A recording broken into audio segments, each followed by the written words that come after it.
الفضل YouTube channel میں آپ کا استقبال ہے۔ اس چینل پر روزانہ قرآن پاک کی ایک آیت تلاوت سماعت ترجمہ اور مختصر تشریح پیش کی جاتی ہے۔ ویڈیو اپلوڈ ہونے پر نوٹیفیکیشن پانے کے لیے اس چینل کو سبسکرائب کریں اور بیل آئیکن ضرور دبائیں۔ السلام علیکم ورحمۃ اللہ وبرکاتہ۔ میرے دینی و ایمانی بھائیوں اور بہنوں، سورہ انعام آیت نمبر 33 پیش خدمت ہے۔ اعوذ باللہ من الشیطان الرجیم، قد نعلم انه ليحزنك الذي يقولون فإنهم لا يكذبونك ولكن الظالمين بآيات الله يجحدون۔ ہم خوب جانتے ہیں کہ آپ کو ان کے اقوال مغموم کرتے ہیں، سو یہ لوگ آپ کو جھوٹا نہیں کہتے، لیکن یہ ظالم تو اللہ کی آیتوں کا انکار کرتے ہیں۔ حضرات، نبی کریم صلی اللہ تعالی علیہ وسلم کی شخصیت اپنی قوم کے اندر انتہائی مقبول ترین شخصیت تھی۔ جب تک محمد صلی اللہ تعالی علیہ وسلم نے اللہ کی آیات سنانی شروع نہ کی تھی، آپ کی قوم کے سب لوگ آپ کو امین اور صادق سمجھتے تھے، آپ کی راستہ بازی پر کامل اعتماد رکھتے تھے۔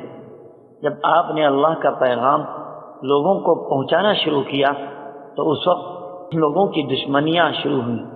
ان کفار کی دشمنیاں اور تکذیب کی وجہ سے جو غم اور حزن و ملال پہنچتا تھا، اس ازالے اور تسلی کے لیے فرمایا جا رہا ہے کہ یہ تکذیب آپ کی نہیں، دراصل یہ آیات الہی کی تکذیب ہے، اور یہ ایک بڑا ظلم ہے جس کا وہ ارتکاب کر رہے ہیں۔ حالانکہ پیغام پہنچانے سے قبل وہ آپ کی عزت کرتے تھے، آپ کا احترام کرتے تھے۔ ترمذی کی روایت ہے کہ ابو جہل نے ایک بار رسول اللہ صلی اللہ تعالی علیہ وسلم سے کہا کہ اے محمد، ہم تم کو نہیں بلکہ جو کچھ تم لے کر آئے ہو اس کو جھٹلاتے ہیں۔ اس پر یہ آیت نازل ہوئی۔ کفار مکہ نبی کریم صلی اللہ تعالی علیہ وسلم کی امانت داری و دیانت داری اور صداقت کے قائل تھے، لیکن اس کے باوجود وہ آپ کی رسالت پر ایمان لانے سے گریز کرتے تھے۔ آج بھی بہت سارے لوگ نبی کریم صلی اللہ تعالی علیہ وسلم کے حسن اخلاق، رفعت کردار، امانت و صداقت کو خوب جانتے ہیں اور جھوم جھوم کر بیان بھی کرتے ہیں، مگر اتباع رسول سے کوسوں دور ہیں۔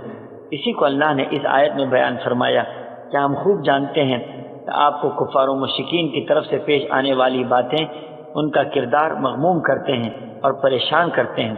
یہ لوگ دراصل آپ کو جھوٹا نہیں کہتے بلکہ اللہ کی آیات کو جھوٹا کہتے ہیں۔ ظالم لوگ خدا کی آیات سے انکار کرتے ہیں۔ اللہ تعالی ہم سبوں کو نبی کریم صلی اللہ تعالی علیہ وسلم کی سچی اتباع نصیب فرمائے۔ آمین۔ وآخر دعوانا ان الحمد للہ رب العالمین۔